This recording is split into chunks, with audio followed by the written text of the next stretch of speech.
At the current juncture, what is the Rubin Economics' take on the global environment, and what do they make of the recent decline in commodity prices? Let's discuss that with Arnab.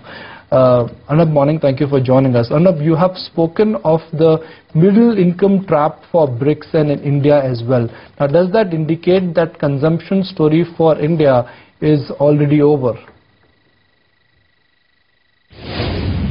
No, I think consumption will continue to rise quite rapidly in most emerging market countries, including India and even China. I think that really the question is whether that's going to be enough to achieve a kind of convergence and catch up with the developed world and the West, the U.S. in particular, through rising consumption, whatever's going on in investment and net trade in emerging markets. And I guess the answer is for all of the countries in question, that it's by no means certain, right? That doesn't mean that the growth rate, the growth difference in between developed countries and emerging market countries isn't going to remain wide. It's going to remain substantial because there's still a lot of catch-up that can occur even if growth per capita levels off. And there isn't a complete catch-up in per capita income. The level of consumption can rise quite smartly throughout emerging markets and including in India. The problem is that there are lots of structural bottlenecks that would lead to high inflation, as we've seen several times in India, in Brazil, in China, in Russia, and other places. And that high inflation has to be dealt with. It means that growth is too fast, right? That there's bottlenecks which need to be dealt with to have a stable macroeconomy with a high growth rate. And those issues aren't being dealt with very well to begin with. And then there are other structural elements of the middle income trap kind of story that aren't being dealt with either. Secondary and tertiary education are still too restricted in India, becoming more restricted in China, and despite improvements still restricted in, becoming more restricted in Russia, and remaining more restricted in Brazil than they need to be. China is a bit better situation on that front, but for all of those countries, innovation is going to be the ultimate source of catch-up, and conditions for innovation are not necessarily that good or adequate for complete catch-up. So I would say you could have a good consumption story, some rebalancing in China, maybe not enough to sustain a very high growth rate, as we've seen in the past, and still not have complete income convergence and catch-up, and as a result be trapped in the middle income area rather than catch up to high income countries on a per capita income level. Arnab, hi, morning. So what's the call in India in lieu of politics and macros? Can growth pick up from last year's disappointing 5% sort of figures?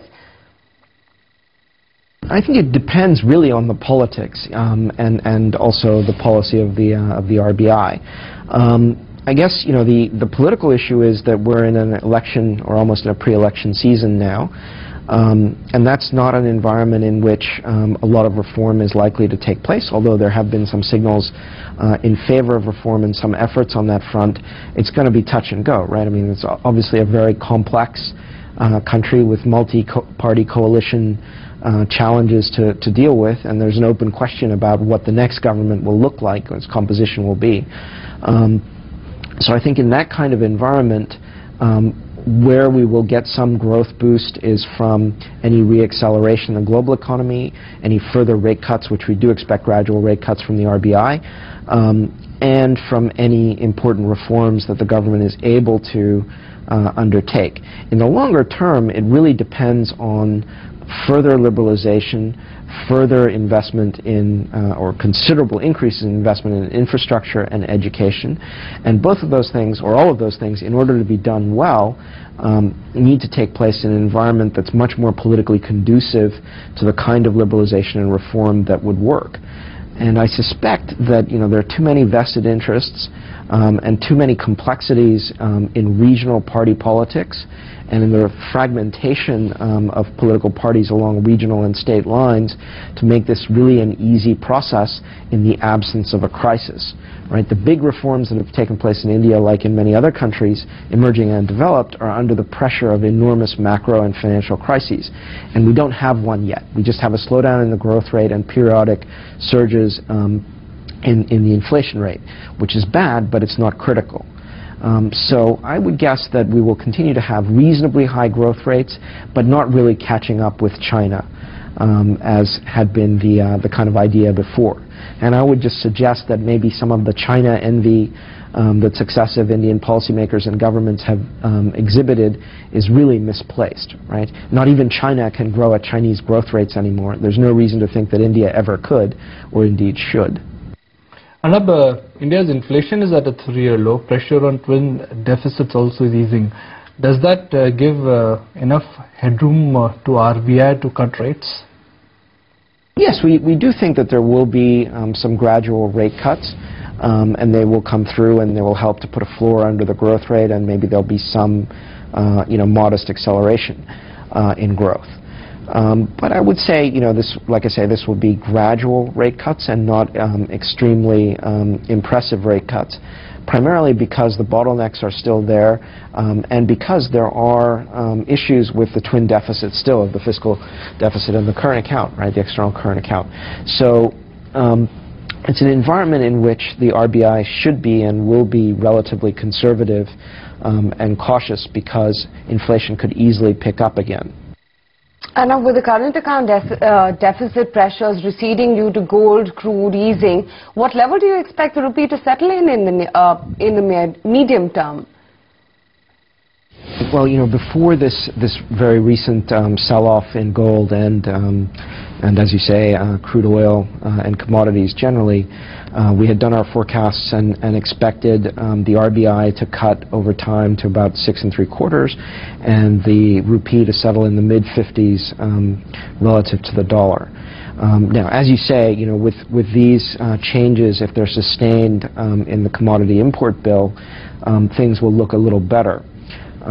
But having said that, it may well be that those things will help to boost growth and help to deteriorate the current account. The combination of rate cuts and a weaker gold and oil import price will tend to have effects that generate, like I say, stronger demand, and maybe the current account will not tighten, will not fall as much as otherwise you might expect, right? So I think we'll probably stick with those kinds of forecasts, right? Some meaningful easing, but not very rapid from the RBI, and gradual weakening of the rupee by about 10%, let's say. Anab, India has been attracting strong inflows this year. Do you expect that strong inflows will continue for this financial year as well? Yes, I think the macro imbalances, as you say, are improving. So those concerns are receding a bit at the margin. The politics is a given, and the right kind of signals have been sent, even if major changes are still difficult to make. And the global environment is one in which weak global growth will result in continued increases in QE, or continuation of QE as planned in the US, we think, and increases in QE and central bank balance sheets in Japan and in the Bank of England and in the UK, and maybe even rate cuts, if not QE, from the ECB. So the push of capital from the rest of the world towards high beta, high yielding, high growth emerging markets, including India, will continue. So the combination of domestic factors and international factors points to continued fund flows, which in turn points to reduced urgency for reform and change. Right. So what do you make of the sudden bear trend that a safe haven commodity like gold has been witnessing? Do you see fundamentals turning here? Well, I think the story of gold has to be put in the broader context of a generalized sell-off, fairly sharp across the commodity space, although much sharper in gold than in other commodities. I think the story here has a variety of different dimensions. One is people are starting to think that the U.S. may start to taper QE sooner than expected, and that explains some strength in the dollar. And therefore some weakness in commodities, and especially the currency without a country, which gold is, right? So if there's not going to be a lot of monetization, not going to be a lot of high inflation as a result, then gold is less attractive than otherwise. Another factor is a significant slowdown in China. Q4 had been less strong than many people had hoped. Q1 also less strong than many people had hoped. and so therefore the commodity supercycle may be coming to an end. And so all of these things have sort of coincided to cause a broad-based commodity sell-off and a very sharp plunge in the price of gold. We've never really been gold bugs. We're of the view that we're not in the hyperinflation or severe deflation kind of category of outcomes in which you really want to own a lot of gold. We're sort of a muddle through in the middle kind of scenario in Europe and in the US, and even in Japan and the UK. So therefore, we're not going to get a big takeoff in the inflation rate or a big collapse, financial collapse that leads to deflation, and therefore the attractiveness of gold as a hedge, it's less attractive than it was before. So now, where do you see money will now shift from gold? I mean, what I'm trying to gather from you is that if gold loses, which asset class will win? Well, we've been of the view that the broad-based effort to head off the financial collapse that Europe was going into until the middle of 2012, that improves the global environment, makes for more financial stability, more economic stability, and maybe supports a gradual, tentative, not a home run kind of global recovery, but a reasonable global recovery. Still not an ideal one, but a world in which defensive stocks and maybe stocks in general continue to be supported and do reasonably well, and also a world in which bonds will not sell off very aggressively, but only gradually. Government bonds of credible issuers like the US Treasury in particular, but also some others. So we have a fairly constructive stance, I would say, to risky assets, equities, high-grade corporates, high-yield corporates, and not a very aggressive underweighting of government bonds. So that's kind of the way we see the world, and we think that will be the regime that we're in for a while, subject to some important risks.